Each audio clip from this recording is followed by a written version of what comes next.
it's, to me, this storyline, the whole dowry thing, is ridiculous. It's 2012, people. I really, like, maybe in royal weddings and prenups and stuff, they have dowry still, which, if they do, that's just weird, and they need to get the memo that it's 2012. For all I know, it's just some lame, contrived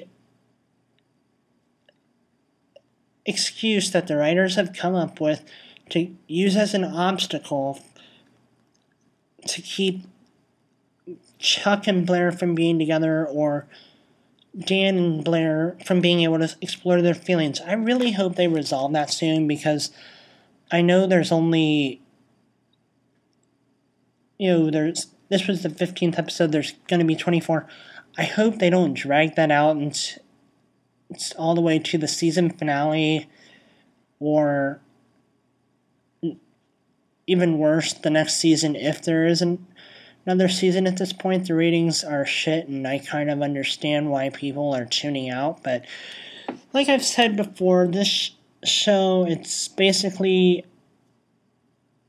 like watching a train wreck. A part of me wants to quit watching it, and yet there are things like Dan and Blair, and just Blair in general, and her scheming, that keep me watching the show. And also, another one of my favorite things about season 5 has been the whole Charlie being Ivy, and Ivy, she's back in town. Of course, she was like acting very secretive about it. I don't think we still understand what's going on with her yet. She said she had some errand or business to take care of, but she wouldn't really explain what it was. She ended up running into the real Charlie Rhodes, which apparently they knew each other from acting classes.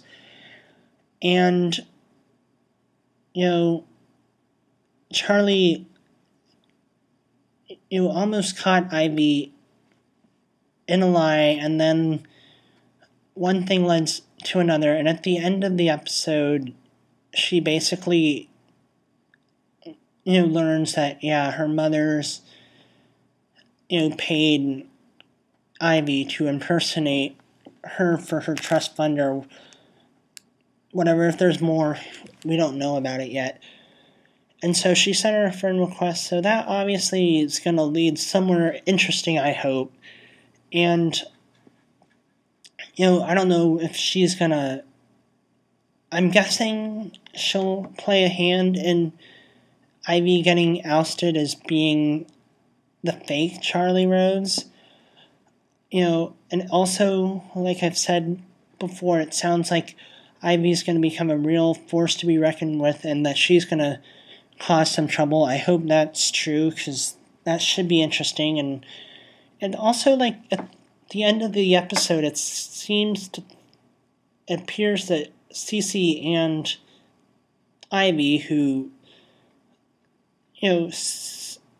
Cece, Serena's grandmother, believes is Charlie, which, because there's a photo of them together and they look pretty happy, so who knows what's going on there. I can't wait to see what, Ivy's up to now that she's back. And I think Kaylee DeFur, she plays the role really well, and, that's definitely been one of the things that's kept me watching this season. And I really, I think the writers, the writing on the show, it sucks in a lot of ways, but both the writers and Kaylee have done a good job of, making the character so, she's doing this bad thing of impersonating people and tricking people, and she's a con artist, and yet I can't help but feel sorry for her and sympathize for her. It's not like she's an all-out, con artist who wants them for the money. She wants the family. And so I think that's why I can not totally hate her guts. And she's, in many ways, one of my favorite kind of characters. Characters that do morally questionable and reprehensible things, and yet I can't help but like them anyway, because they make them human. I can't really say that about Chuck. They've done too many bad things for me to, still like him in the end. I just don't have much sympathy for him. And Nate's storylines for me are always kind of a hit or miss. And his storyline with wanting to throw a party, originally for the Spectator, as a way to get closer to the real Charlie Rhodes, that was interesting. He requested her to be a waitress, for the party, since he was hiring her catering company, but apparently she had some note in her file that said she couldn't work any parties for the Spectator, and after some rearranging of the plans, he ended up having the party at Chuck's hotel, the Empire, and so it sounds like she starting to warm up to him. It'll be interesting to see where that goes. I hate it when it's just when they pair Nate up with some random girl, like Nate's relationship with Vanessa. That was mildly interesting. I liked probably my favorite romances that Nate's had on the show are probably Juliet's and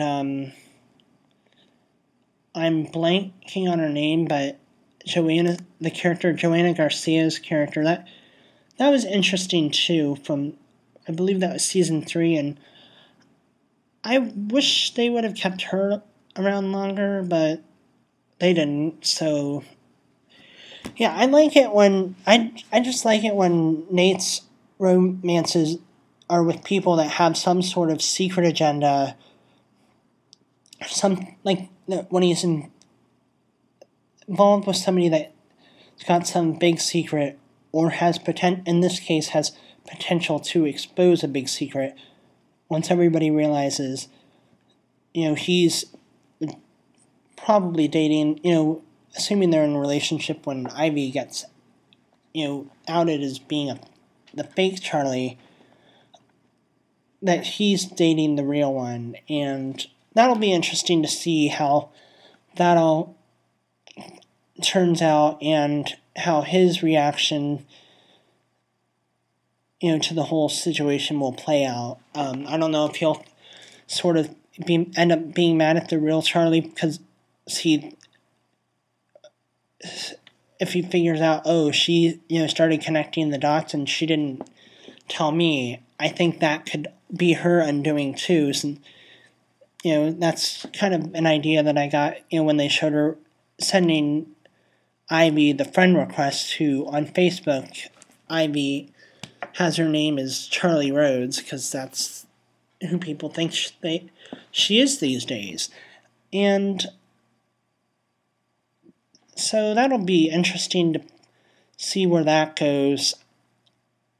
And I like that the writers, kind of with Dan's book storyline, that they acknowledge a lot of the complaints that viewers have. One of them being that Nate's storylines tend to be fairly pointless and trivial, and that he's kind of a pointless character in a lot of ways at times, and that they gave him some substance, that his storylines this season haven't been straight up romance. I guess I also liked his fling with Diana because he was having this job, working for her company, and that kind of gave it a twist. I think I would have gotten bored if it was just him working for the Spectator and he was just dealing with some boss that, if this boss were the guy. Having that romantic relationship mixed in with it made things interesting, and I'm anxious to see what happens when Diana returns, because they did say she was going to come back, and